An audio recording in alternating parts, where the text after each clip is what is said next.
They never stripped my rank, just buried it where no one would find it. This is the story of a 74-year-old woman who walks into a military commissary wearing a worn-out uniform and walks out having shaken an entire institution. Mocked for the patches on her sleeve, her silence becomes the first spark in a storm, decades overdue. But what happens when someone finally dares to read the name on her unit tag and believes it? Before we dive into this powerful unraveling of truth, let us know in the comments where you're watching from. And don't forget to follow. Tomorrow's story just might change the way you see everything. Helen Hopkins didn't walk so much as she glided. Her steps were small and deliberate, but there was something in the way she carried herself, chin raised, back straight, that demanded attention. She wasn't trying to be seen. That was never her style. But she had spent too many years in silence to stoop under the weight of anyone's gaze now. Her uniform hung loose on her thin frame, the creases carefully pressed, though the fabric was faded with time. The shoulders had softened, the threads around the patches beginning to fray. She didn't wear medals on her chest. Those were tucked away in a drawer back home, untouched in years. But the insignia on her left arm, a forgotten unit tag from a war most had never studied, stayed sewn in place. The truth, stitched where no one could erase it. Inside the commissary, the artificial light bleached the color out of everything, including people. Soldiers stood in line, shuffled down aisles, and exchanged clipped words that floated in the sterile air like static. And then came the pause. That hush that always followed Helen like a draft under a door. The kind of quiet that said, "You don't belong here." Eyes drifted. A few heads tilted. Whispers traveled sideways. Private Naomi Pierce saw it first. Not Helen, but the shift. She had been stacking bottles of water into a cart, pretending not to listen to the grumblings of a nearby sergeant barking into a phone. But the silence was impossible to ignore. It had a texture. Heavy, loaded, like judgment taking shape. She looked up and followed everyone else's line of sight. And there she was, a black woman, elderly, moving with poise, dressed in an old army combat uniform like she had every right to wear it. Naomi didn't know her name yet, but she recognized the look. She'd seen it once in her grandmother's face, right before the family lawyer dismissed her as the help. It didn't take long for the voice to break the silence. "Now that's a fashion statement," came the snide remark, pitched just loud enough to reach aisle 5. Lieutenant Connor Hayes leaned against a shelf of canned goods, holding a protein bar in one hand and smirking like he just cracked the world's smartest joke. His buddies chuckled, not because it was funny, but because that's what you did when Hayes spoke. He was tall, cocky, and knew enough on base to still think that fear was the same thing as respect. Helen stopped at a small basket of fruit, eyes scanning over bruised apples. She said nothing. Didn't flinch. "Ma'am," Hayes said, taking a few steps forward. "You know that wearing a uniform you didn't earn is a federal offense, right?" There was amusement in his voice, but something harder underneath. He was enjoying this too much. Helen turned her head slightly, just enough to look at him. Her expression was unreadable, not cold, not angry, just still. "I earned it," she said, quiet, flat, like a brick dropped into a still pond. Naomi's breath caught. Hayes laughed and waved a hand like he was batting away a fly. "Sure you did. What were you, a mascot for the Red Tails?" Another chuckle. "Or maybe you're out here trying to get some free groceries with your little cosplay. Don't worry, we get all kinds in here." Someone near the checkout snorted. Another turned away, embarrassed. Naomi didn't move. Helen placed a single apple into her basket. She didn't hurry, didn't react. Hayes wasn't done. "Come on," he said, raising his voice slightly. "Tell me what your MOS was. You don't even look like you know what that means. Got a name tag on that relic?" He was in front of her now, Not touching, but close. The grin never left his face, but his tone had shifted. Now it carried something sharp, something that tried to cut, but Helen didn't bleed easy. She looked him over, her gaze traveling from his shiny boots to the stiff brim of his hat. Then she said, "You're young. Maybe too young to know how many things in this world have already happened without your permission." Hayes's face twitched. "What's that supposed to mean?" "I was just leaving," Helen said, turning toward the exit. "This place doesn't look like it used to anyway." The words were calm, but they landed like stones. He followed her. "You don't walk away after lying to an officer." She kept walking. He snapped his fingers. "Security!" An MP who'd been browsing nearby looked up sharply. A second appeared from near the front entrance. "Escort her off the premises," Hayes ordered. "This is impersonation." The first MP, Sergeant Derek Vaughn, hesitated. "Lieutenant, she's not causing any—" "I gave an order." Naomi felt her legs move before her brain gave them permission. She wasn't sure what she planned to do. Say something, maybe. But before she could reach them, Helen reached into her pocket and pulled out a battered, laminated card. Vaughn took it and looked it over. His eyebrows rose. He passed it to the younger MP, Corporal Rivers. "Ma'am," Vaughn said slowly, "would you mind waiting outside for a moment? Just one moment." Helen gave him a nod, not a submissive one, not the kind that asks permission. It was a courtesy and nothing more. She turned again and walked through the automatic doors as they hissed open. Naomi saw her go. The way she lifted her chin just a little higher. Back inside, Hayes crossed his arms. "What does it say?" Vaughn didn't answer him. Instead, he took a photo of the ID with his phone and started typing. "What are you doing?" Hayes demanded. "Getting confirmation," Vaughn said without looking up. "I am the confirmation." "No, sir," Vaughn said. His tone clipped. "Not this time." Naomi stood frozen. Her heart was beating fast, not from fear, but from recognition. There was something about the way that woman had faced humiliation with silence. It reminded Naomi of every ancestor who ever had to smile through grit teeth, every elder who survived by never folding. Hayes muttered something under his breath and walked away, his swagger dulled. Naomi watched him go, then turned toward the doors. Helen was already gone. But something told Naomi she hadn't walked far, and somehow this wasn't over. Not yet. Lieutenant Connor Hayes had always believed that power came with posture. He was taught that confidence could make people listen, but dominance, that made them obey. Every inch of his demeanor was crafted for command. Pressed uniform, pristine boots, chin up just enough to look over people without needing to tilt his head. He walked the base with a swagger that didn't come from years of earned respect, but from an internal belief that the world owed him the floor, and so far, the world hadn't told him otherwise. Until today. The old woman's voice still echoed in his mind, not because it had been loud or dramatic, but because it hadn't. Calm, controlled, unbothered. That was what got under his skin. She hadn't flinched. She hadn't begged. Not even when the MPs showed up. She had simply handed over her ID and walked away, like she'd seen this exact moment 1,000 times before. And maybe she had.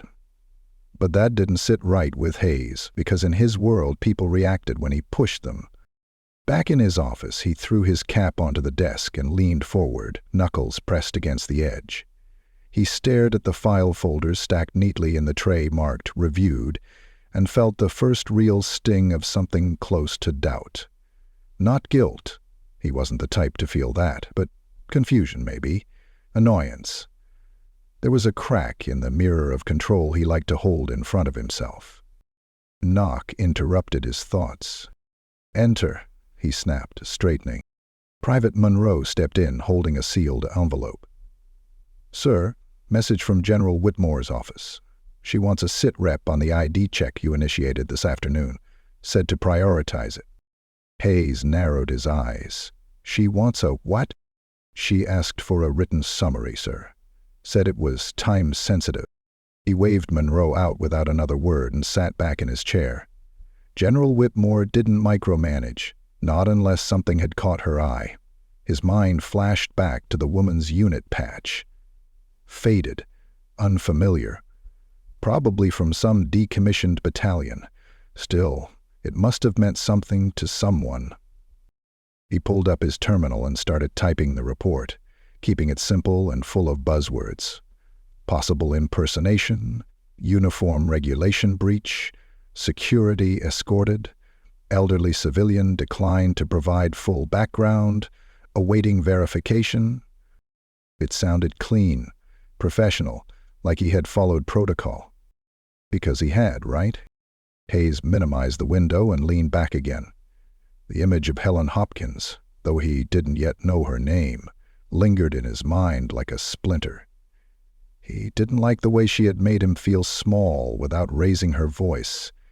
People weren't supposed to do that to him. And definitely not people like her. Across the base, in a low concrete building behind the administrative center, Brigadier General Laura Whitmore stared down at her desk. The photo of the ID had come through minutes earlier. She'd enlarged it on her monitor. The name, Master Sergeant Helen L. Hopkins, date of birth 1949. Branch, U.S. Army, retired. Service number, blurred from where, but partially legible. And then there was the patch, one she hadn't seen in years. Operation Quiet Lance. That name hadn't been spoken out loud in decades. Most people never even knew it existed. It had never been in textbooks or taught at the War College. She had heard whispers from older officers early in her career, names spoken with reverence and discomfort. It was one of those shadow missions, deep, hidden, sealed. She picked up the phone and buzzed Captain Brennan. Get me anything, related to the 121st Tactical Recon Division circa 1970 to 1985. Unredacted if possible. Tap the archives. I want records, mission briefs, old clearance logs, personnel rosters. I want it yesterday. Brennan's voice crackled through the line. Yes, ma'am, right away. Whitmore hung up and leaned forward, staring at Helen's face on the ID again. It was a quiet face. Tired, maybe, but not defeated, the kind of face that had seen too much and stopped expecting anyone to believe her story. But Whitmore believed in facts, and this woman had the kind of silence that wasn't born from fragility. It was made from fire that had long since stopped needing to prove itself. She pulled up a separate file and typed a few notes under the header, Active Inquiry, Lieutenant Connor Hayes. She didn't like meddling in junior officer actions unless necessary, but something in her gut said this wasn't just about one bad interaction. Something deeper had been mishandled today, and her name, as the highest-ranking officer on this base, would eventually be tied to it. Back in the barracks lounge, Naomi Pierce sat on the edge of her bed, staring at her phone. She had rewatched the short video clip twice, the one Tasha had quietly recorded from aisle 7. It wasn't long, just 47 seconds, but it captured the humiliation with brutal clarity. The old woman standing tall, Hayes throwing words like knives, the way the noise in the room died out. The MP's hesitant tone, the respectful shift in voice when the ID changed hands. Naomi didn't know why it made her feel like she was carrying a weight in her chest. She barely knew the woman. But it wasn't about knowing. It was about recognizing.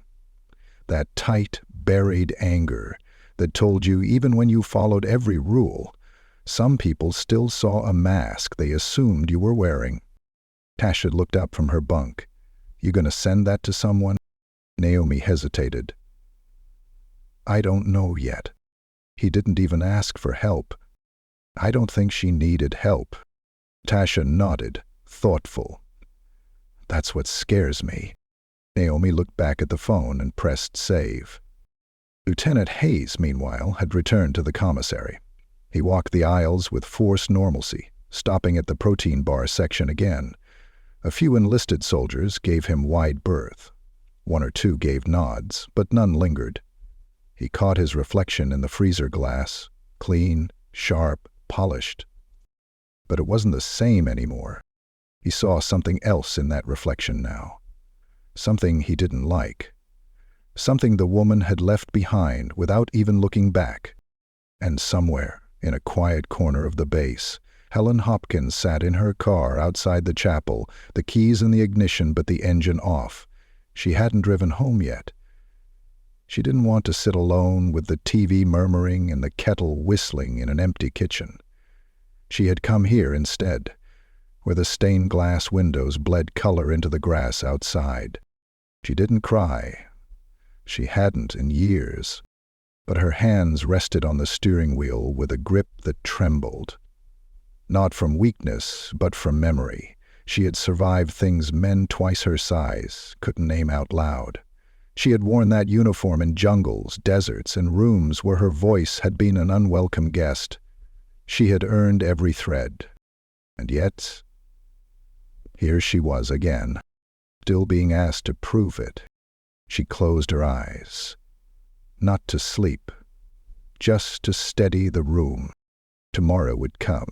But tonight, the base had remembered her name, whether it liked it or not. Lieutenant Hayes couldn't stop replaying the moment in his mind, that stubborn flash in her eyes when she said she'd earned the uniform. The phrase she used, "You're too young to know how many things have already happened without your permission," kept coming back to him. He didn't even understand why it bothered him. He'd won that encounter, got her removed, made her look like a fool in front of the whole commissary. And yet, sitting now in the officer's lounge, a lukewarm cup of coffee untouched in front of him, he didn't feel victorious. "I think you went a little hard on her," First Lieutenant Merritt said from across the table, his voice casual but edged with hesitation. Hayes glanced up. "You're kidding, right? She walked in wearing a 30-year-old uniform like she was still active duty. You want people like that hanging around base like it's a veterans cosplay convention?" Merritt shrugged, leaning back. Maybe. Or maybe she was active duty. At some point. You saw the way she stood. Hayes scoffed. "I've seen enough impersonators to know the look. That whole war hero, grandma vibe, you really think she served in combat?" Merritt didn't answer, but his silence said enough. Hayes shifted in his seat, annoyed. He didn't like people questioning him after the fact, especially not other officers. "Look," Hayes said, voice sharpening, "it's about standards. If people start letting anyone in with a dusty jacket and some half-stitch patch, it disrespects the real vets who did the job. It's a uniform, not a Halloween costume." "Sure," Merritt said. "Just hope you're right." Hayes stared at him, but Merritt stood and walked off before anything else could be said. Downstairs in a quiet office lit by soft desk lamps and buzzing fluorescent lights, Captain Molly Brennan sifted through digital archives that hadn't been opened in decades. Her eyes scanned dozens of declassified documents. Some scanned poorly, others missing entire paragraphs due to redactions.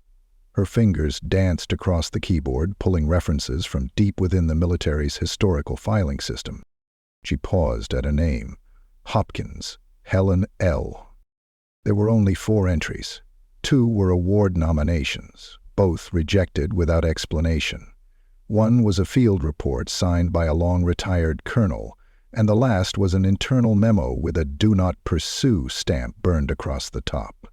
Brennan frowned, clicked open the field report, and leaned in. Mission date, April 2, 1975. Location, Cambodia. Unit, 123rd Tactical Recon. Casualties, 12. Survivor, MSG Helen Hopkins. Beneath that, a brief description. Rescued remaining personnel under hostile fire, provided emergency field surgery, evac successful. Brennan leaned back slowly, the cursor blinking on the screen. Something was off. Someone with this kind of record, combat fieldwork, survival under fire, rescuing troops, should have had a medal list a mile long, at least a mention in training slides or commemoration events. But there was nothing, not even a photo. She picked up the phone and dialed. "General Whitmore's office," she said when the line clicked open. Within 5 minutes, the general stood behind her, arms crossed, eyes narrowing as she read the screen over Brennan's shoulder. "This says she saved 12 soldiers, alone." "Yes, ma'am, but all commendations were halted. Some were never filed at all." Whitmore's jaw tightened. "Get me any records on the commanding officer at the time. I want to know who signed off on burying this." "Already tracking that now," Brennan replied. "But I think it's safe to say the uniform's not cosplay." Back at the barracks, Naomi sat on the edge of her bunk again, phone in hand. She had looked up the name from the ID found Hopkins, but public records were scarce. The name brought up a few old newsletters from community veteran events, one scanned black and white photo from a local memorial, and a decades-old article about a unit reunion where her name was listed but not pictured. She clicked through slowly, unsure what she was looking for until she reached a tiny snippet, a 1993 write-up in a niche military magazine. Unconfirmed rumors suggest that a classified op during the Cold War involved a female master sergeant from an integrated recon unit. The name Helen Hopkins surfaced once in the early 80s before being retracted. That was it. One name and one paragraph. And yet, the woman Naomi had seen in the commissary didn't need pages of biography to feel significant. It was in her posture, in her silence, in the way she didn't lower her eyes when people laughed. Tasha passed behind her, eating a granola bar. "You still thinking about her?" Naomi didn't answer at first. She didn't even seem surprised, like it wasn't new. She probably lived that moment 100 times already. Naomi turned the phone off and stood. "I'm gonna find her," she said. Tasha frowned. "You serious?" "I think it's time someone asked her the right questions." Across town, Helen stood in her living room, carefully pinning the old uniform jacket back onto the hanger. The home was quiet, dimly lit, filled with relics from decades past. A wall clock that ticked loud enough to fill the space between breaths. Photo frames of people now gone, and military awards hidden behind an old curtain in the hallway closet. She didn't hang the jacket out of vanity. She hung it because the shoulders needed time to breathe, because after what happened that day, it deserved to rest. A sharp knock came at the door. She walked to it, slow and even, like always. She didn't expect visitors. Most had stopped coming years ago. When she opened the door, Naomi stood on the other side, nervous but determined. I'm excited to talk to Miss Hopkins." Helen's eyes scanned the girl's uniform, then her face. "Private Naomi Pierce," she said, clearing her throat. "I saw what happened today, at the commissary." Helen said nothing. "I wanted to say, I think you deserve better."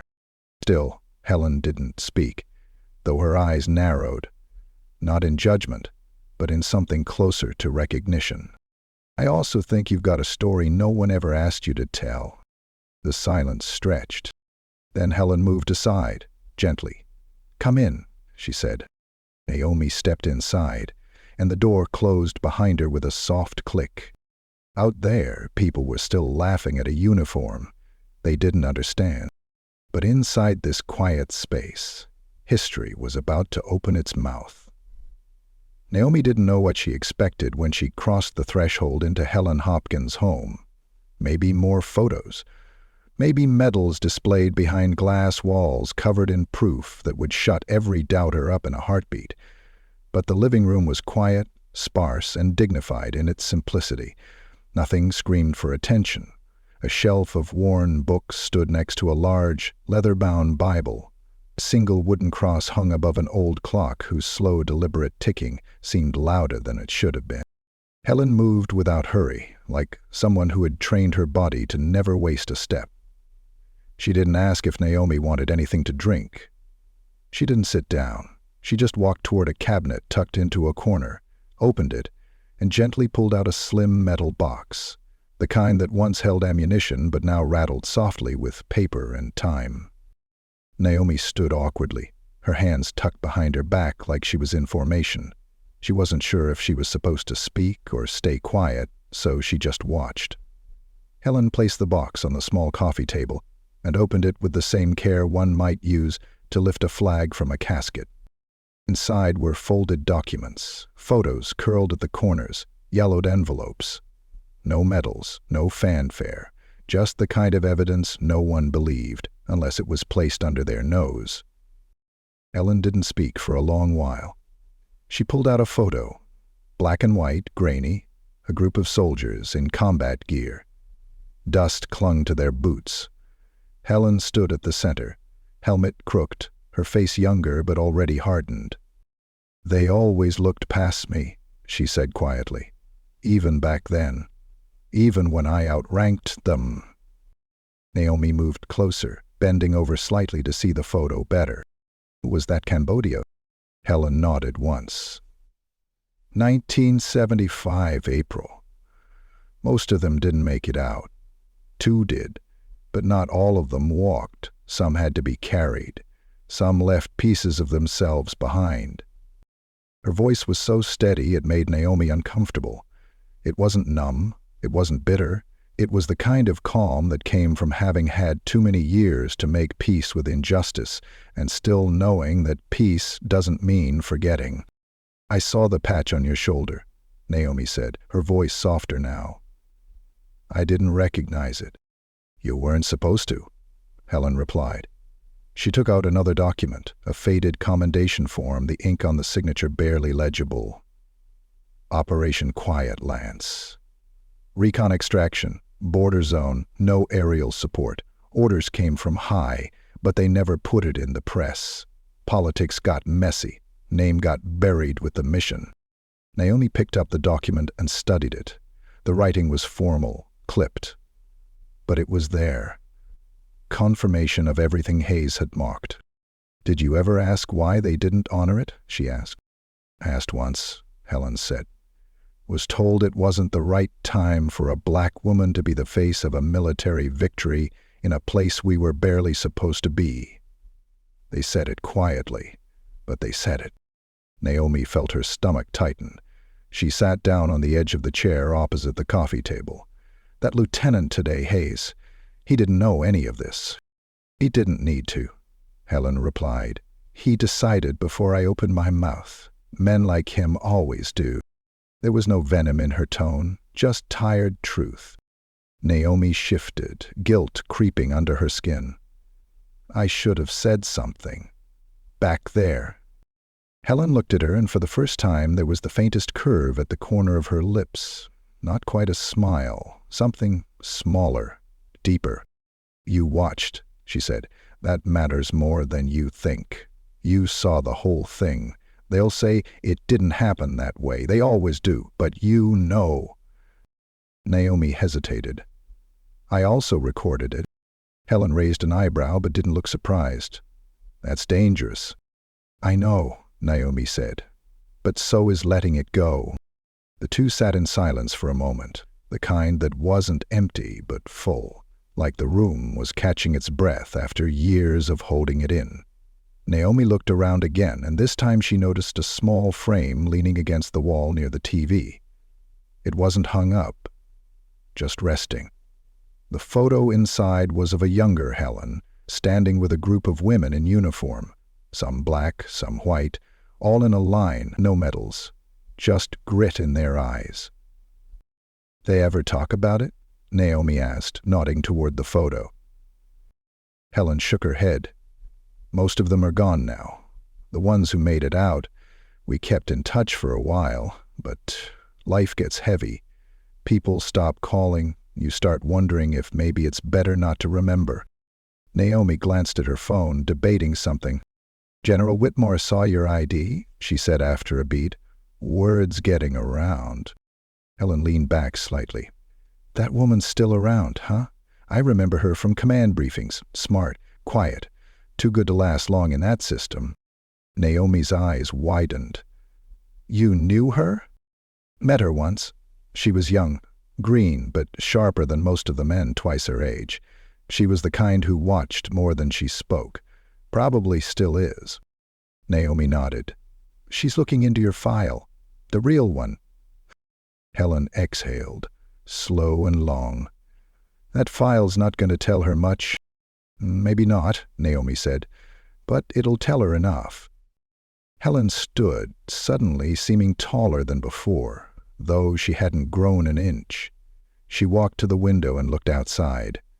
The sun was dipping low behind the trees, the light softening across the grass. Her silhouette was sharp against the glass, shoulders squared, the posture of someone who had marched into gunfire and walked out without waiting for applause. I'm not looking for apologies, she said quietly, and I sure as hell don't want pity. I wore that uniform for my country, not for people's comfort. I don't think they're comfortable anymore, Naomi replied. Helen turned her head slightly. Good. That one word hung in the room like a verdict. Naomi stood, feeling a weight settle on her chest. Not a burden, a responsibility. I'll be back, she said, stepping toward the door. Helen didn't ask why, she just nodded. Naomi paused before stepping out. One more thing. Yes? What would you do if the truth finally came out? Helen didn't turn, she just stared through the window and said, I'd let it speak for itself. And with that, Naomi stepped into the fading sunlight, the door closing softly behind her. But in the quiet, Helen stayed where she was, eyes on the horizon. She didn't say it out loud, but for the first time in a long time, she felt seen. Sergeant Derek Vaughn stood under the buzz of fluorescent lights, the commissary door sliding closed behind him as he stared down at the laminated ID in his hand. It didn't make sense. Not at first. He had been doing this job long enough to recognize fakes, and this wasn't one. The font, the format, the military seal, everything checked out, even if time had faded the edges. But it wasn't the card that gave him pause, it was the woman's face. Calm, resolute, and the weight that hung between her and Lieutenant Hayes like a history that refused to die quietly. He glanced to his right where Corporal Jamal Rivers stood a few paces back, trying not to look as uneasy as he felt. Rivers was young, newer to base security than most, but his instincts were good, that much Vaughn knew. And when Rivers had looked down at the ID and then up at the woman again, something shifted in his posture. Not fear, not confusion, respect. He said her name was Helen Hopkins, Vaughn said, still staring at the plastic card. Master Sergeant. Retired. She didn't argue, Rivers replied, didn't yell, didn't even look surprised when we walked up, like she'd already guessed how it would play out. Vaughn nodded, slowly, because she probably had. They both turned as the commissary door hissed open again, this time letting out Lieutenant Hayes, who strode toward them with the same impatient stride he wore like a second skin. Well, he barked, you get her out of here yet?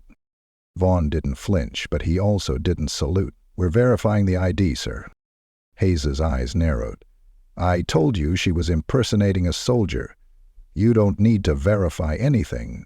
She's a civilian trespassing in unauthorized uniform. It's not just a uniform, Vaughn said evenly. It's got a unit tag that hasn't been seen since the Cold War. Might be real. And that ID's not a forgery. Come on, Hayes snapped, his voice rising. Look at her. She probably picked that jacket up from a thrift shop. Some old vet's coat. Hell, maybe her husband's or her brother's. She said she earned it herself, Rivers said, speaking for the first time. Hayes turned his glare on him. And you believed her? She didn't need me to. There was a pause, brief, tense. Vaughn stepped forward, drawing the line with his body. Sir, with all due respect, until we confirm her identity, I don't feel comfortable escorting her off base. She presented valid ID. She wasn't causing a disturbance. You were the one escalating the situation. Hayes's face tightened. Are you challenging my authority, Sergeant? No, sir, Vaughan said. I'm doing my job. The air stretched between them. Hayes seemed ready to push back again, but before the words could form, his phone buzzed. He looked down. A message flashed across the screen. From General Whitmore's office. Hayes, report to Admin Briefing Room C, immediately. His jaw clenched. Fine, do what you want. But if it turns out she's faking it, I'll have your badge and his stripes. He turned and walked off, shoulders squared like he was storming into battle. Neither Vaughan nor Rivers said a word until the doors closed behind him. Then Vaughan let out a quiet breath. Let's go talk to her. Helen was sitting on the bench just outside the commissary entrance, hands folded neatly in her lap, her shopping basket resting beside her on the concrete. She didn't look at them when they approached. She didn't move at all, just watched the trees across the parking lot sway in the slow late afternoon wind. Ma'am, Vaughan said gently, thank you for waiting. Helen turned her head, her gaze landing on the ID in his hand. He handed it back without a word. I apologize for what happened inside, Vaughan said. I can't speak for the lieutenant, but this isn't how we're supposed to treat anyone, especially not a veteran. Helen took the card, slipped it into her jacket pocket, and gave a small nod. I've been escorted out of finer places. Vaughan wasn't sure how to respond to that. Neither was Rivers. The remark wasn't bitter, it was simply true.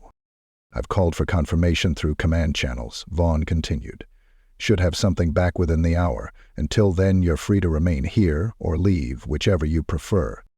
Helen stood slowly, lifting the basket in one hand. I was done shopping anyway. Can I offer you a ride, ma'am? Rivers asked. Back to your vehicle, or? I'm parked right over there, she said, pointing toward the far end of the lot. I'd prefer to walk. They watched as she made her way down the sidewalk, each step measured, her head held high. She doesn't even limp, Rivers said quietly. She's not broken, Vaughan replied. She's built. Inside the admin building, General Laura Whitmore leaned against the edge of the long conference table in Briefing Room C, her fingers pressed together in front of her lips as she listened to Captain Brennan outline the limited details they'd recovered. The commendation was real, the operation was real, but the paperwork never made it past field command. Looks like it was buried intentionally, Brennan said, flipping through the file folder. Whitmore's eyes were sharp. Because of her race? Brennan hesitated. And gender. She was the highest-ranking survivor. Only woman in her unit. The others who made it out gave her credit in their statements, but command chalked it up to survival instinct and dismissed the awards. Whitmore shook her head. We've got an old soldier who was silenced for decades, and a junior officer who thought mocking her was a joke. She turned as the door opened and Lieutenant Hayes stepped in, his posture stiff. You wanted to see me, ma'am, he said. Sit down, she said without turning her body. You're going to explain to me why a retired master sergeant with verified field commendations was humiliated in a public space under your watch? Hayes blinked. Lieutenant, this is not a debate, she said, finally facing him. You called security on a woman with a combat service history you never took time to understand. You made a spectacle out of what should have been a simple, respectful interaction. And worse, you let your bias speak louder than your rank. Hayes swallowed but didn't speak. I have your statement. I've read it. It's full of assumptions. Not a single effort to verify her identity before you demanded she be removed. Tell me, what is it exactly that made you so certain she was lying? Hayes floundered for a moment. She didn't look the part. And what does the part look like to you? Whitmore asked. There was no good answer, and Hayes knew it. Whitmore leaned in. I'm ordering a formal inquiry into your conduct. In the meantime, you're suspended from field duty and reassigned to the internal review team. Effective immediately. Hayes stiffened. Ma'am, "You're dismissed." The door closed behind him, with more silence than sound. Back in the commissary lot, Helen opened her car door and placed the basket carefully on the passenger seat. She paused before getting in, eyes catching her own reflection in the rearview mirror. Her hand brushed over the patch on her jacket, soft, worn, and still stitched tight. She didn't smile, but for the first time in a long while, the sting of being seen was replaced by something else. The weight of finally being recognized. The name Hopkins burned in Brigadier General Laura Whitmore's mind as she sat alone in her office, the glow of her screen flickering against the metal edges of her framed commendations. Outside her window, the training fields stretched wide and quiet, the late evening light casting long shadows across the open ground. This base had seen so many new boots come and go, eager, restless, unformed, and yet today it was someone old who had shaken the walls, someone forgotten. Or rather, someone forced to be forgotten. She reached for the thick folder sitting on her desk, marked only by a small, red sticky tab labeled Hopkins. Inside were fragments, not a full record, but just enough to suggest something had been buried deliberately. Field commendations that never reached the Pentagon, a few grainy photographs, and the tag. Whitmore leaned in, flipping once more to the high-resolution image of the shoulder patch. It wasn't standard issue anymore, not in decades. The 121st Tactical Recon dissolved in the mid-'80s. Largely erased from the modern curriculum, it had operated deep in covert territory during the Cold War, a ghost unit, mostly black and brown soldiers, experimental in structure, integrated before the military felt comfortable admitting that diversity could be more than a check. And there it was, the tag on Helen Hopkins' sleeve, frayed but unmistakable. A knock at the door broke her concentration. She didn't need to look, she knew the pattern. "Come in," she called. Captain Brennan entered with a slim tablet in one hand and a fresh manila folder in the other. "Updates," Brennan said, walking straight to the desk and setting the materials down with practiced efficiency. Whitmore flipped open the folder first. A series of scanned documents, some so old the ink had bled through the page. Brennan waited in silence, letting her read. After a moment, Whitmore looked up. "Where'd you get these?" she asked. "Pulled from Department of Defense deep archive logs. Had to route the request through a back-channel contact in historical affairs." Whitmore raised an eyebrow. "You went around normal protocol?" Brennan shrugged. "You said you wanted results." Whitmore smiled despite herself. She respected efficiency, especially when it came from someone who didn't ask for applause.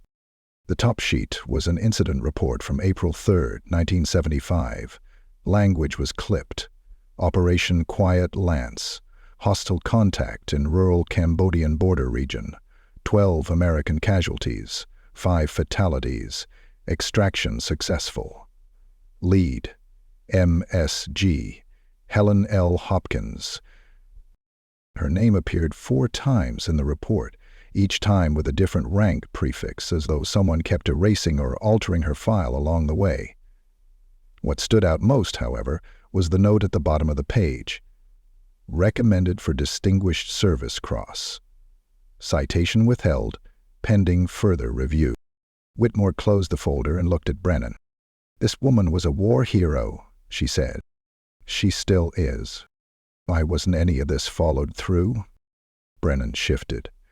"There's chatter that her file was blocked by internal command, something about optics.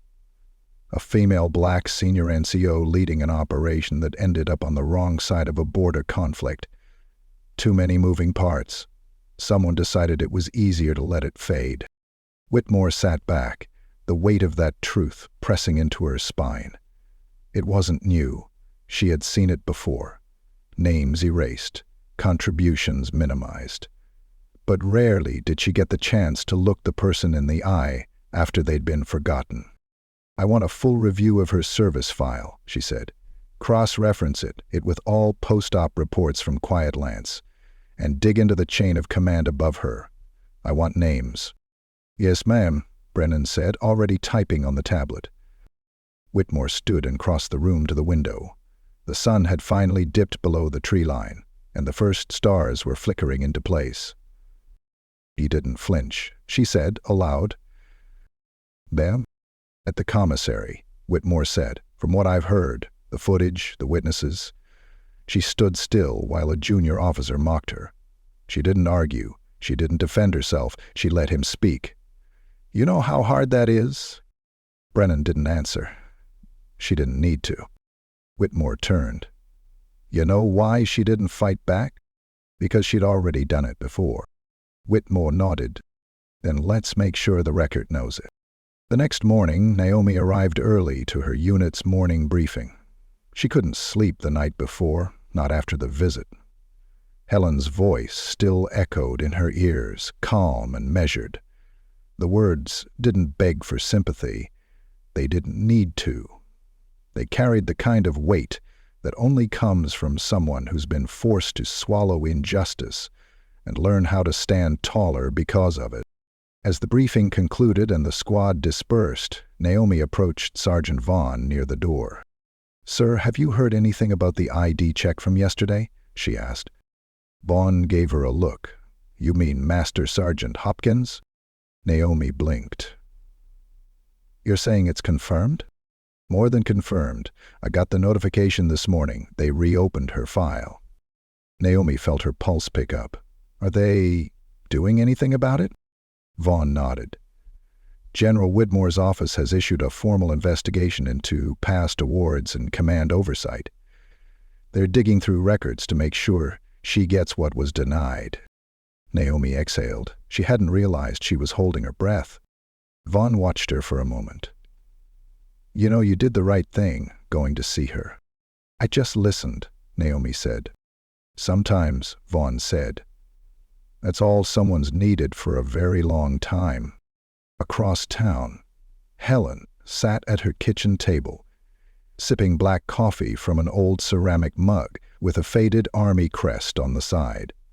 The morning paper sat unopened. She never read it anymore. The stories didn't change. The knock on the door was soft this time, polite. When she opened it, she found a young man in civilian clothes standing on the porch. He had a press badge clipped to his belt and a notebook in hand. "Ms. Hopkins?" he asked. "My name's Jerome Lane. I'm a journalist and a veteran myself. I was told your name came up in connection with a Cold War recon op that's just been reopened by the Department of Defense." Helen stared at him for a long moment. He smiled gently. "I was hoping I could hear your story and maybe help make sure the world hears it too."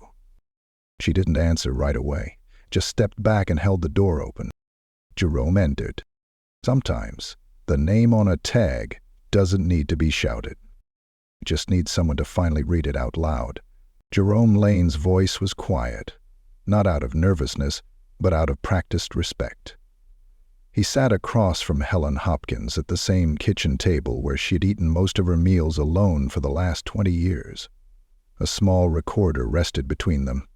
He hadn't touched it since placing it on the table. It sat there like a guest, waiting for permission to speak.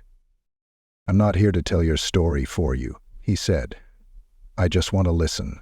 You decide what stays off the record." Helen studied him for a moment. She'd seen enough men try to carve out truth with a pen only to smooth the edges to fit someone else's comfort. But something in Jerome's eyes reminded her of one of her old squad medics. A quiet resolve, nothing flashy, just a man who had seen more than he said. She nodded once. Jerome clicked the recorder on but didn't speak. He gave her silence first. She appreciated that. Helen reached over and slid a worn folder toward him. Not the military file the government buried, but her own. Pages she'd kept for herself. Notes, letters, photos never published. It wasn't much, but it was what she had salvaged from the pieces left behind. "I don't remember every date," she began. "Time smooths the hard edges, but it never really dulls the pain. It just..." changes how it hurts. Jerome nodded slowly, flipping through the first few sheets. I enlisted in 1968. Memphis had gone quiet after the King riots, but it wasn't peaceful. My mother said I was running away. I told her I was running towards something. She never believed that. Truth is, neither did I. Not then. Jerome didn't interrupt. I was one of the only women in my recon unit. Only black woman, for damn sure. I had to prove twice what the men did just to get half the credit. I didn't mind the work. What I minded was the silence. You do something worth remembering and nobody writes it down. She paused, her fingers brushing a faded photo. Her younger self stood between two tall soldiers, dirt on her face, blood on her sleeve, rifle slung low. Behind them, the thick jungle blurred everything else. In '75, we were dropped into Cambodia. They said it was a ghost op. Get in, confirm enemy movement, extract a captured team. Nothing heroic. Quiet. That's what they kept saying. Keep it quiet. Jerome leaned in slightly. But things went sideways on the second day. Enemy patrols were thicker than expected. One of our birds got clipped during extraction. We had wounded, scattered teams, and a radio that could barely scream, let alone whisper. Helen's voice remained steady, but her eyes had gone far away. We carried 3 men across 2 miles of brush. One of them had no leg. We used a rope, and I tied it to my own gear. It took me 6 hours to drag him out. I didn't cry. I didn't pray. I just counted the steps between every tree. 32 to the big oak. 19 to the stream. 57 to the rendezvous point. Jerome said nothing. The tape recorded her truth in silence. When we got back, they didn't even ask how. They just told us the whole thing wasn't going to make the reports. Too politically risky. Cambodia wasn't our war, not officially. And a black woman saving the mission? That just made the math harder for them. Jerome finally spoke. Did your team say anything? They tried, Helen said. My commanding officer wrote a letter. Tried to get me recommended for the Distinguished Service Cross. The letter got lost. Then he got reassigned. She reached into the folder and pulled out a single slip of paper, worn, stained with age. Jerome looked at it. It was a carbon copy of the original citation draft, never filed. They offered me a quiet retirement instead, she said, off the record. Just enough to keep me fed, not enough to make me visible. I took it. I told myself I didn't care. Her voice dropped slightly. But you can only lie to yourself for so long. Jerome placed the paper down gently. I'm going to write about this, all of it, but only if you want me to. Helen looked up at him. Why now? Because truth doesn't expire, Jerome replied, and because people forget what doesn't get repeated. Helen gave the faintest nod. Then you better get it right.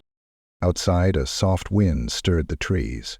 The neighborhood was still. The world didn't know what had happened in that little house on that ordinary street, that a woman's legacy, long buried, had just taken its first breath again. Later that afternoon, Naomi returned to the base library with a folder of her own. It wasn't much. Some printed articles, the operation name written in bold at the top, a few pages with Helen's name underlined in red. She sat in the back corner, scrolling through old forums and scanned war journals. Most made no mention of Quiet Lands. The few that did called it a low-priority recon sweep. No mention of casualties, no mention of survivors.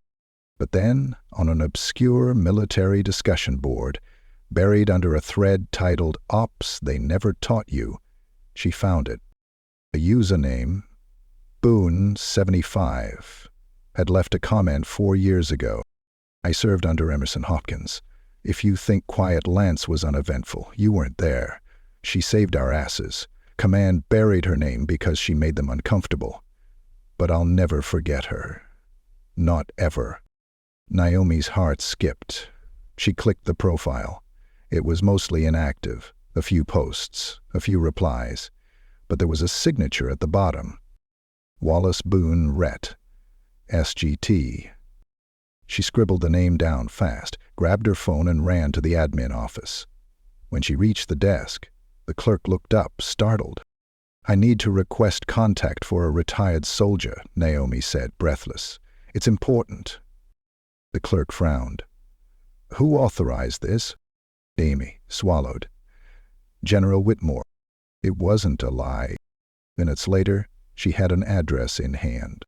And somewhere across the state, in a small house tucked between two overgrown oak trees, Wallace Boone sat in a recliner, reading the same newspaper he had read every morning for years. The knock on his door was light. He opened it to find Naomi Pierce standing there, folder in hand. "Mr. Boone?" she asked. "My name's Naomi Pierce. I serve at Fort Johnstone. I believe you knew a woman named Helen Hopkins." Wallace's face shifted. Not surprise, not joy, just a quiet, almost sacred recognition. "Still do," he said. And just like that, another piece of the forgotten operation began to rise from the dust. Wallace Boone hadn't spoken Helen Hopkins' name out loud in nearly 2 decades, but when he did, it came out steady, clear, like her name still sat in the front of his mind, untouched by time. He stepped aside, letting Naomi into the house without asking who she was or why she was there. Some people just carried purpose in their eyes. Naomi had that look, like she'd come looking not for gossip but for answers.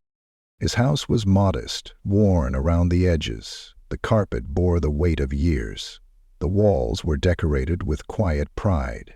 A folded flag in a glass box, 2 shadowed pictures of unit formations, and a certificate of appreciation from a VFW post in Arkansas.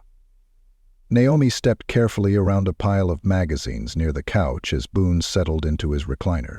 "You were in the 120 Serfs for Recon?" she asked, already knowing the answer. "Damn right," he said. 72 through 76. Saw some of the worst fighting in places the government swore we never stepped foot in." "And you served with Helen Hopkins?" Boone looked off toward the window, jaw tightening slightly. "She wasn't supposed to be there," he said, voice low. "Not because she wasn't qualified. Hell, she was more qualified than most of the guys. But because women, especially black women, weren't what the brass wanted leading ops. They let her in because they needed bodies, and she wouldn't go away." Naomi sat across from him. She didn't pull out a notebook. She just listened. "They gave her a squad that wasn't supposed to come back," Boone continued. "Jungle drop, no air support, quiet lands. It was a death sentence, and she still went." He leaned forward slightly, elbows resting on his knees. "We got pinned behind a ridge 2 days into the op. Lost radio. One of the LTs took a bullet to the neck. Another panicked and fired off a flare we weren't supposed to have. Gave away our position. Within minutes, we were surrounded. I thought it was over." Naomi could hear the memory crawling back into his throat like it had never really left. But then Helen, she took over. Quiet. No shouting. She just moved. Set up a fallback perimeter, patched the LT with a shirt sleeve and a bottle of whiskey, and led us 4 miles through dense jungle with no map, no help. She'd carried Private Jameson on her back. He'd lost half his thigh and was crying for his mom. She didn't blink. He paused. "I was 19, Boone said. Scared out of my mind, but I watched her take control of that chaos like it was just another drill. She didn't run, she walked, steady, kept us focused." Naomi's hands clenched in her lap. "And what did the Army say after?" Boone scoffed. "They said she disobeyed protocol. Said she broke the chain of command by making field decisions after the LT went down. Said she got lucky." "But you made it out?" "Only because of her." Boone got up slowly and walked to a drawer near the kitchen. He returned with a photo, creased and faded. It showed 6 soldiers, covered in dirt and blood, resting against a stone wall. In the center was Helen.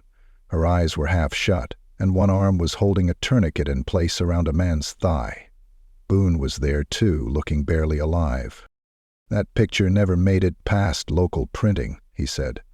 "Army photographers took it but buried it when the report changed. They didn't want proof she led." Naomi stared at the image. The truth was so clear in it, it screamed without sound. "They gave her a quiet discharge," Boone continued. "No ceremony, no speech. She left base like a ghost." Naomi felt heat building in her chest. "She told me she never expected recognition, but I think she deserved it anyway."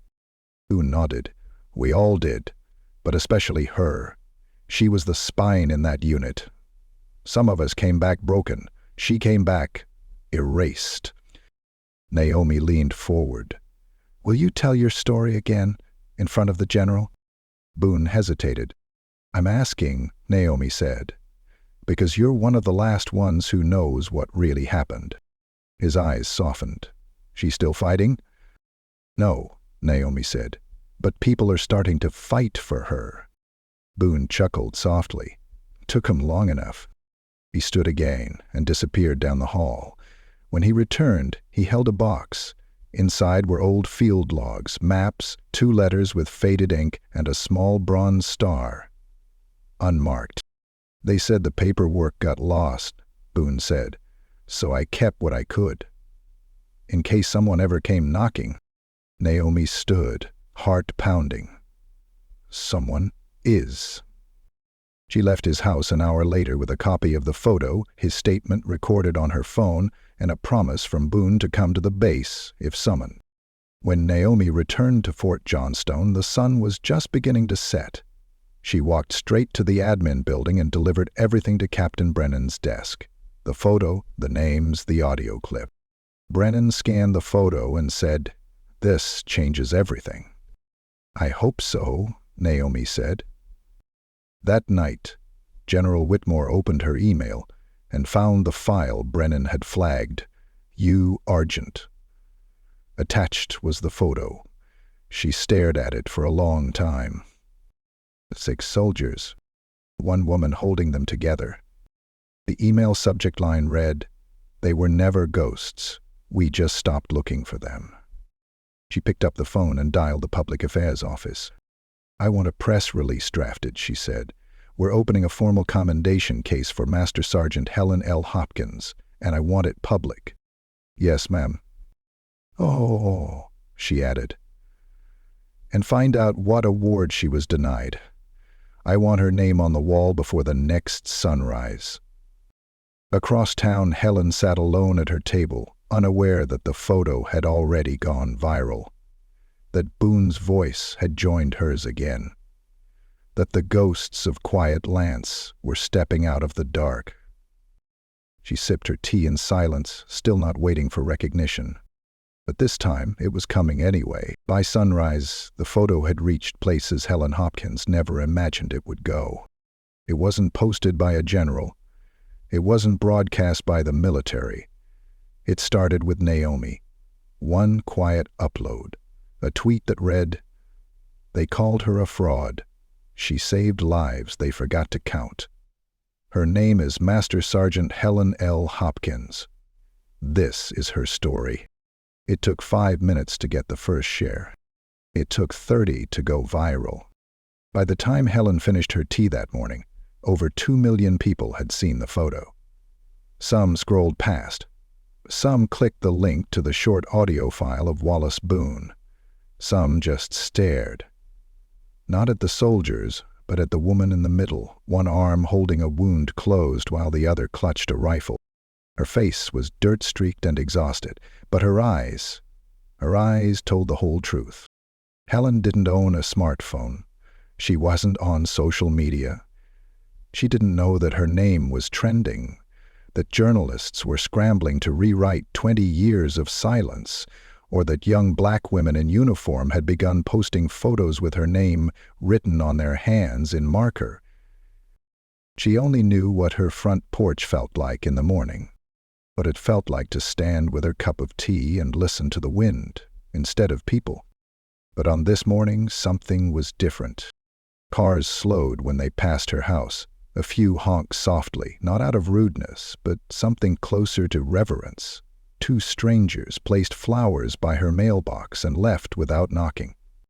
Helen watched it all from her porch, heart steady, eyes guarded. By the time the official call came, it wasn't a surprise. It came from General Whitmore herself. The phone rang twice. Helen picked up on the third. "Ms. Hopkins," the voice said, clear and respectful. "This is Brigadier General Laura Whitmore. I'd like to formally invite you to a recognition ceremony being held in your honor. Full military press, medals reinstated, service record corrected." The works. Helen didn't answer immediately. "You don't need to speak if you'd rather not," Whitmore continued. "We'll say the words, we'll print the names, but if you'd like the chance to stand in front of them, we'd be honored." Helen's voice was quiet when it came. "I'll come," she said. "But I'm not standing alone." "You won't be," Whitmore promised. Naomi stood by the base gate when Helen arrived later that week. She wore her dress uniform and kept her posture straight, though her nerves flickered under her skin. Helen stepped out of the car slowly, her dress blues fitting like they never stopped belonging to her body.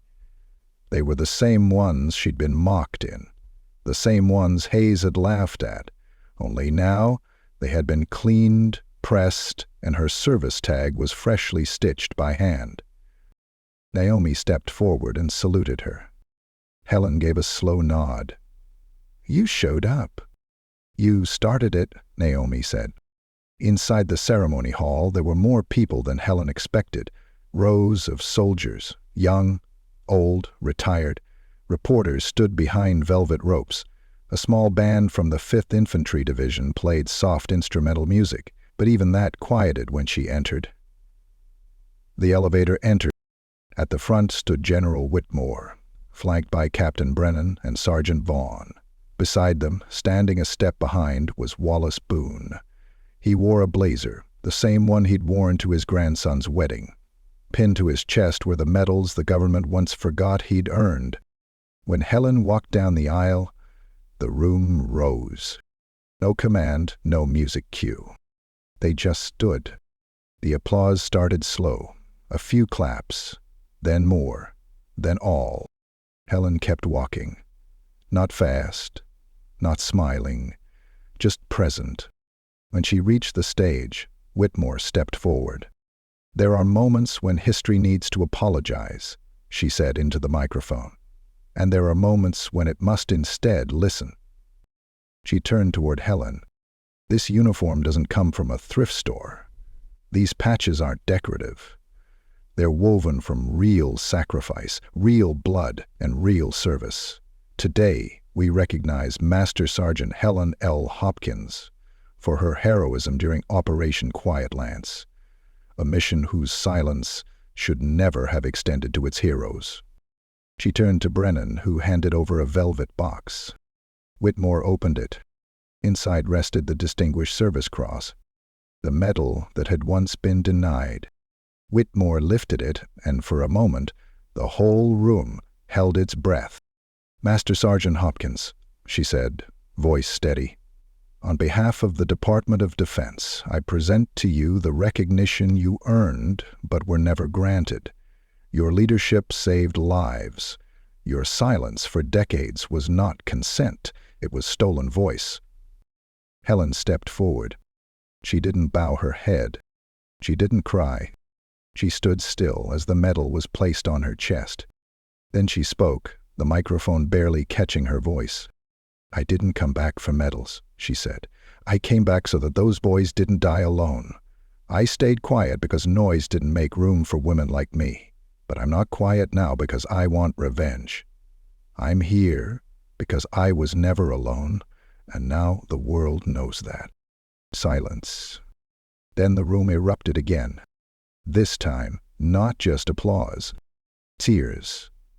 Salutes. A roar of voices that refused to be quiet. Back at her house that evening, Helen sat on the porch again.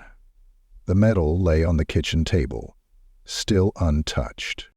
The mail arrived late. Inside was a single letter, typed, official seal, from the Department of Veterans Affairs. Dear Master Sergeant Hopkins, please be advised your service record has been corrected to reflect full honors during Operation Quiet Lance. The United States Army offers its sincerest gratitude for your service. Additional documentation and pension adjustment will follow. She folded it once and placed it in the back of her Bible.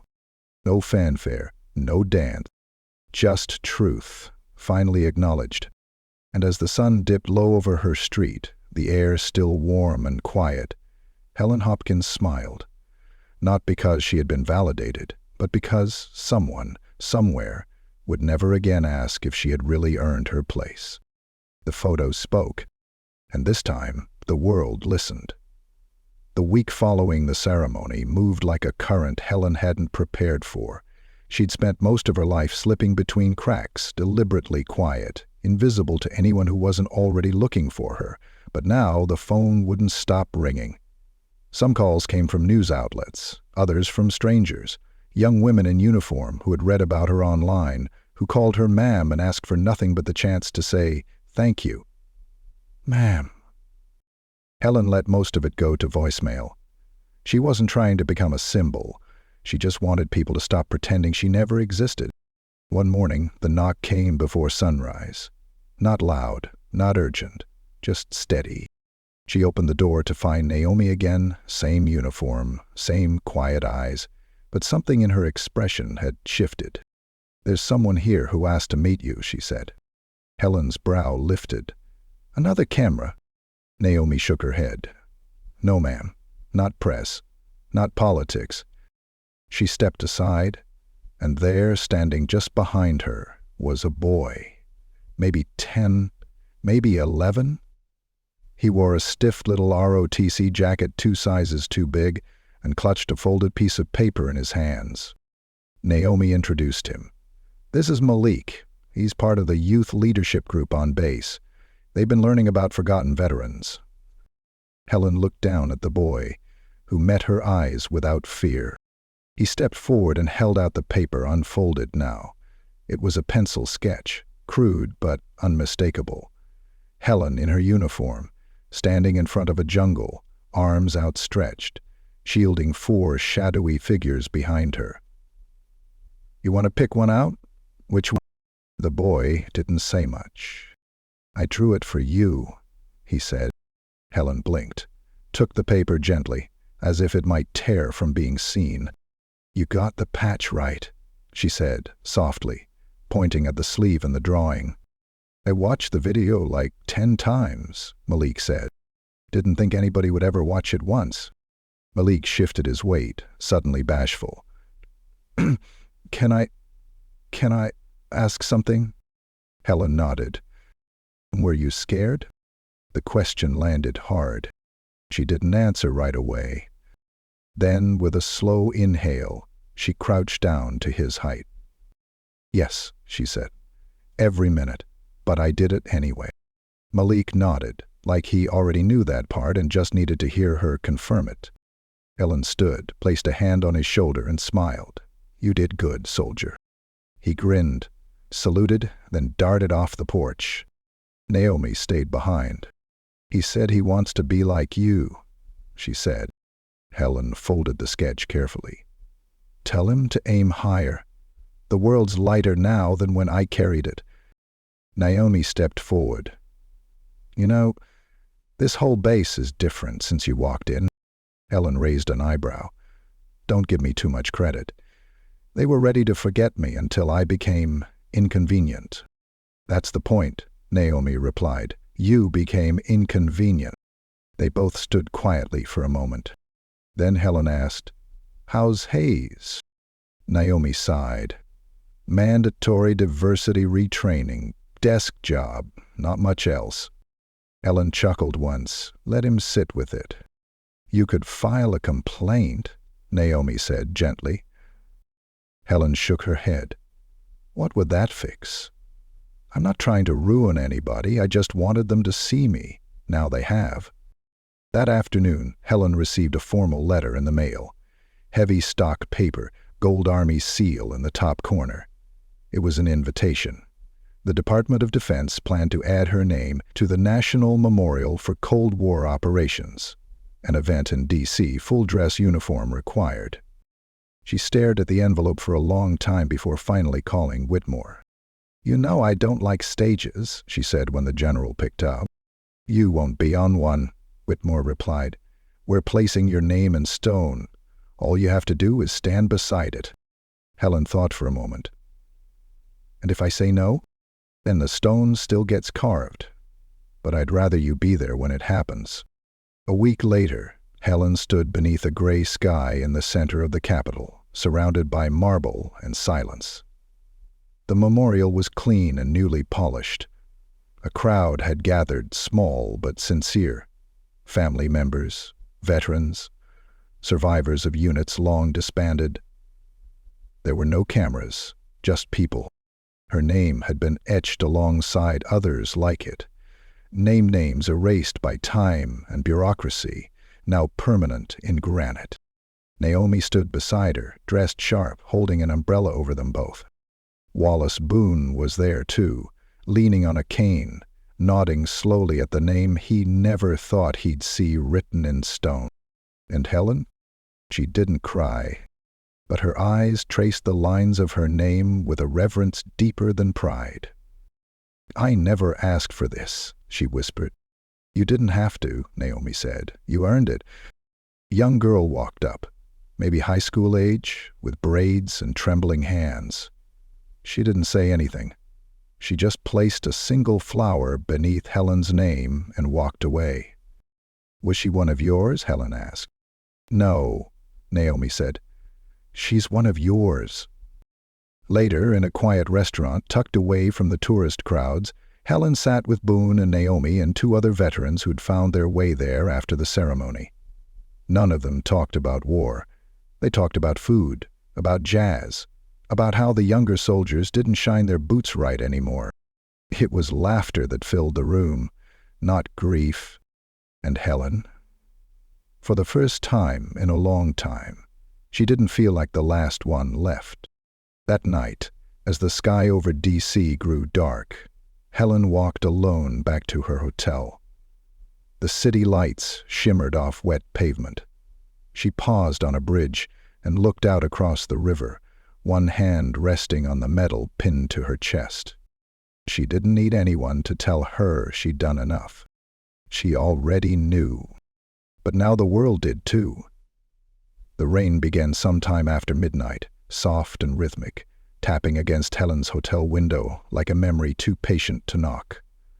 She sat in the chair by the window, legs crossed, hands folded in her lap, dressed not in uniform now, but in a cotton robe the color of twilight.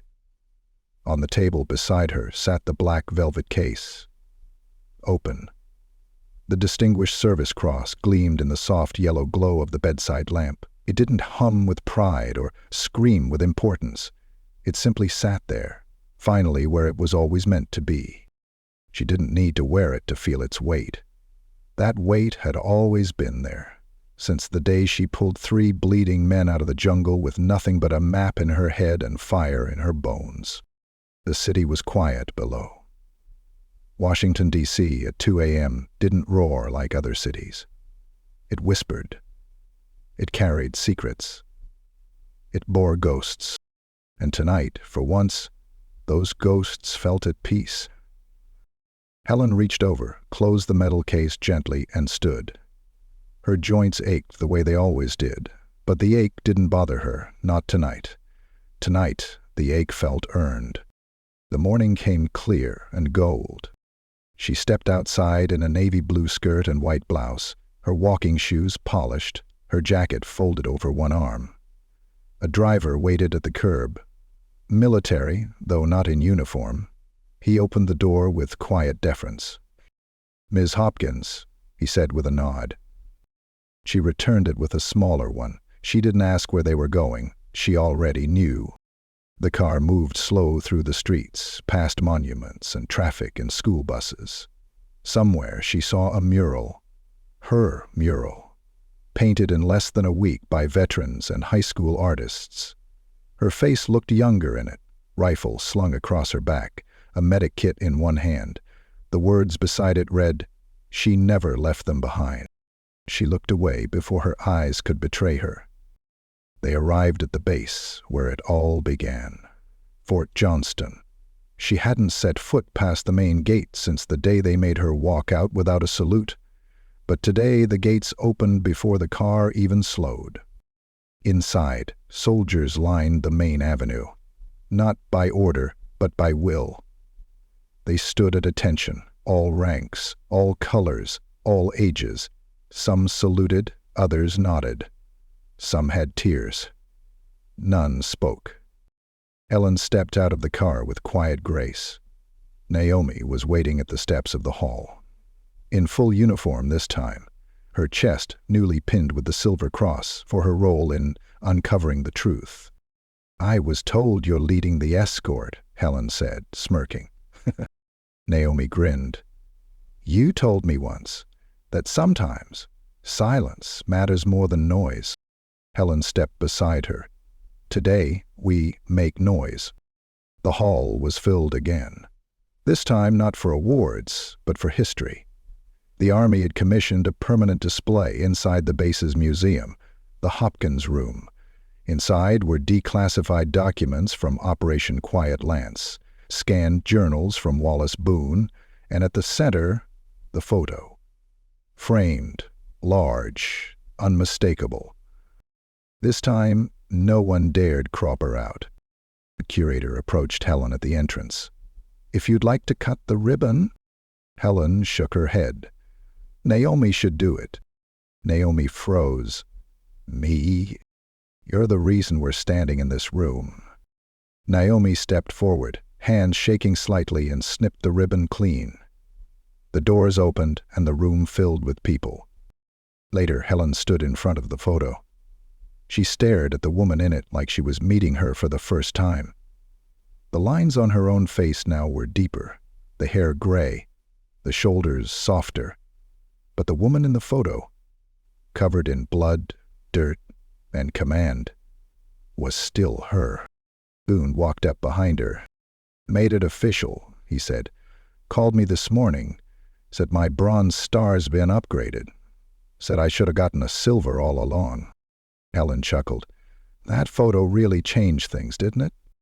Boone smiled. "You changed things." A small group of young soldiers walked into the room. One of them pointed at the photo.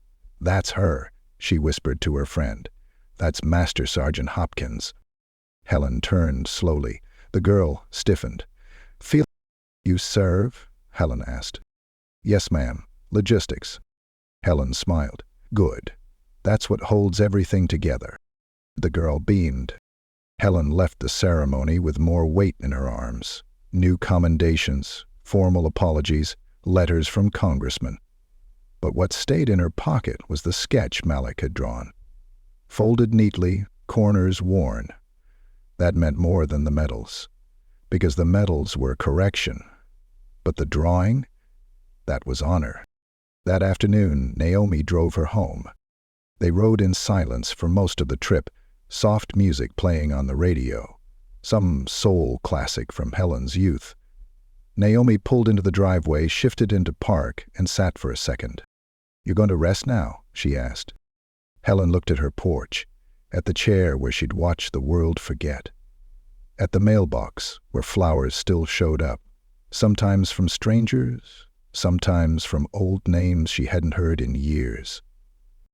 "I think I'll rest when I'm ready," Helen said. Naomi opened the door for her. Helen stepped out, paused on the walkway, then turned. "You still recording things?" she asked. Naomi raised a brow. "Always." Helen handed her a flash drive. "What's this?" "My own words," Helen said. "From before, things I never said. Maybe one day someone will want to hear the rest." Naomi took it like she'd just been handed fire. "I'll take care of it," she said. Helen walked to her porch and sat. Naomi didn't drive away right away. She watched her for a while, the way she sat straight, like posture was the last thing time couldn't steal. Back inside, Helen moved slow.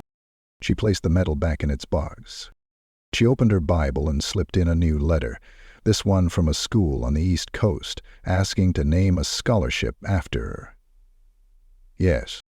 She boiled water, made tea, opened the window, and smiled, not because she had been seen, but because someone somewhere would never again doubt that a woman like her, a quiet black soldier with a backbone of steel and hands that had pulled the broken from war, had always belonged. The world had tried to forget, but now the world remembered.